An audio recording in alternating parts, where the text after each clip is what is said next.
Hello అందరికీ, welcome to our channel. ఇవాళ మన వీడియో వచ్చి ఆనియన్ బోండా అండి.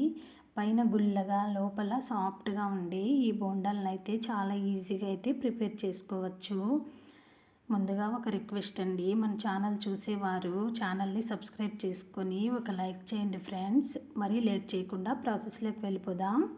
ముందుగా స్టవ్ ఆన్ చేసుకొని ఒక కడాయి పెట్టుకొని డీప్ ఫ్రైకి సరిపడా ఆయిల్ని అయితే వేసుకోవాలి. ఆయిల్ వేడెక్కే లోపలైతే పిండిని కలిపేసుకుందాం. ఒక మిక్సింగ్ బౌల్ తీసుకొని 2 కప్పుల వరకు శనగపిండి వేసుకోవాలి.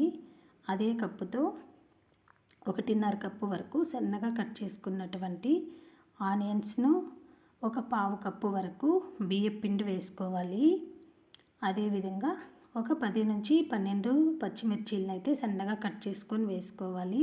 కొంచెం కొత్తిమీర కట్ చేసుకొని వేసుకొని ఒక హాఫ్ స్పూన్ వరకు సాల్టు, ఒక పావు టీ స్పూన్ వరకు వంట సోడాను వేసుకొని పిండంతా కలిసేలా ఒకసారి కలుపుకొని వాటర్ని కొంచెం కొంచెంగా వేసుకుంటూ అయితే పిండిని మరీ గట్టిగా కాకుండా ఈ విధంగా చూపించిన విధంగా సాఫ్ట్గా అయితే కలుపుకోవాలండి. ఈ కన్సిస్టెన్సీలో ఉన్నిందంటే బోండాలకైతే పిండి సరిపోతుంది. తర్వాత ఒక్కొక్కటి చొప్పున మనకి కావలసినటువంటి సైజులో అయితే వేసుకొని అయితే ఫ్రై చేసుకోవాలండి. ఈ ఫ్రై చేసుకునేటప్పుడు మంటని మీడియం టు హై ఫ్లేమ్లో అడ్జస్ట్ చేసుకుంటూ అయితే ఫ్రై చేసుకోవాలండి.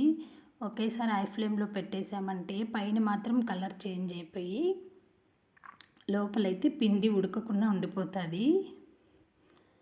మధ్య మధ్యలో ఒకసారి కలుపుకుంటూ అయితే ఫ్రై చేసుకోవాలి. వీటినైతే ఈవినింగ్ స్నాక్గా కానీ నైట్ డిన్నర్లోకి రైస్లోకి కానీ ఏ విధంగానైనా తినడానికైతే చాలా బాగుంటాయండి. ఇదే ప్రాసెస్లో మిగిలిన పిండిని కూడా వేసుకొని అయితే ఫ్రై చేసుకోవాలి. ఫ్రై చేసుకొని ఒక ప్లేట్లోకి తీసుకోవాలండి.